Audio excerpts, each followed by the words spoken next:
Xin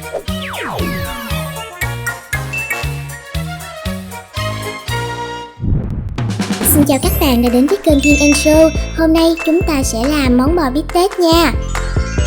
Món bò bít tết là món ăn có nguồn gốc từ châu Âu, được du nhập vào Việt Nam á. Nguyên liệu chính của món bò bít tết là thịt bò, loại thực phẩm giàu protein, nhiều vitamin và các khoáng chất tốt cho sức khỏe. Ngoài ra, món bò bít tết còn ăn kèm với khoai tây và các loại rau củ như cà chua, măng tây đã tạo nên một bữa ăn vô cùng giàu dinh dưỡng á các bạn. Các bạn hãy bổ sung cho bữa ăn của mình những chất dinh dưỡng như thế nhé. Đầu tiên mình sẽ dùng đất sét có màu trắng để làm thịt bò nè. Xoa xoa lăn lăn để đất sét của mình được mềm và dẻo hơn á. Sau đó thì tạo bề mặt thịt bò nha, chấm chấm cho đều tay vào nhé. Sau đó mình dùng dao để tạo thành các đường rạch như thế này nè.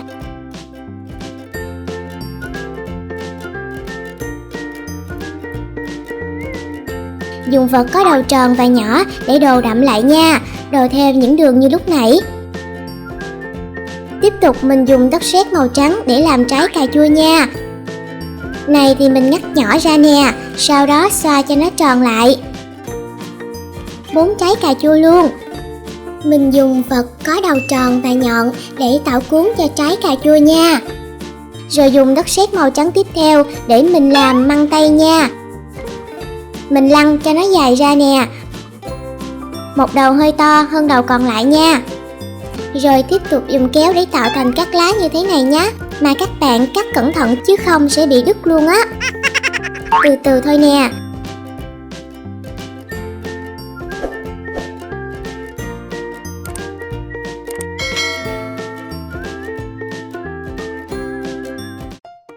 Mình sẽ dùng đất sét có màu trắng để làm khoai tây nha. Bắt tay vào làm thôi nào. Mình lấy một ít màu nâu. Sau đó là màu vàng nữa nè. Sau đó mình dùng cọ quẹt màu nâu.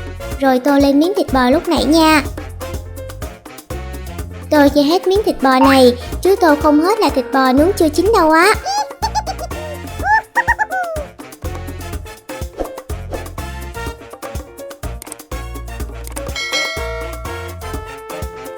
Được một miếng rồi này.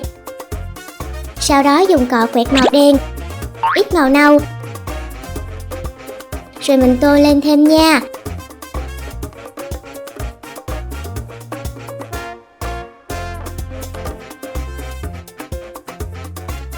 Giờ thì tô màu cho cà chua nè.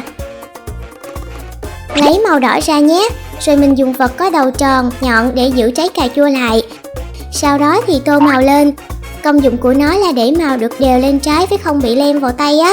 Tô xong rồi để một lát, các bạn hãy để ra ngoài nha, chứ không là nó lem vào tay á. Lấy một ít màu xanh nhạt, rồi đến màu xanh lá cây. Sau đó pha hai màu này lại với nhau. Rồi mình tô màu cho măng tây nào. Tô hết các phần màu trắng luôn nha. Chừa lại một ít ở phần thân dưới cùng nhé. Mình dùng cọ chấm màu nâu, sau đó quẹt lên một ít bên ngoài măng tây. Mình đừng tô đậm quá, vừa vừa thôi nè. Tô măng tây xong rồi lại đến 4 trái cà chua nè.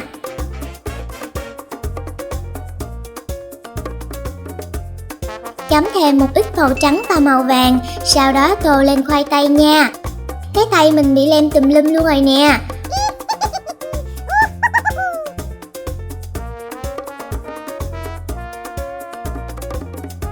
Dùng kéo cắt bỏ phần màu trắng phía dưới của măng tây lúc nãy mình tô. Giờ thì mình chỉ việc đem hết tất cả các nguyên liệu này vào đĩa. Đầu tiên là miếng thịt bò bít tết. Rồi đến các loại rau củ nè, cà chua, khoai tây, măng tây. Các bạn trang trí cho đẹp đẹp nè.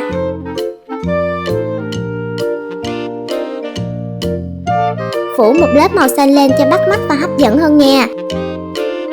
Màu đen này là tiêu á. Dùng một ít sơn bóng để cho miếng bò bít tết của mình trông hấp dẫn và bắt mắt hơn đó.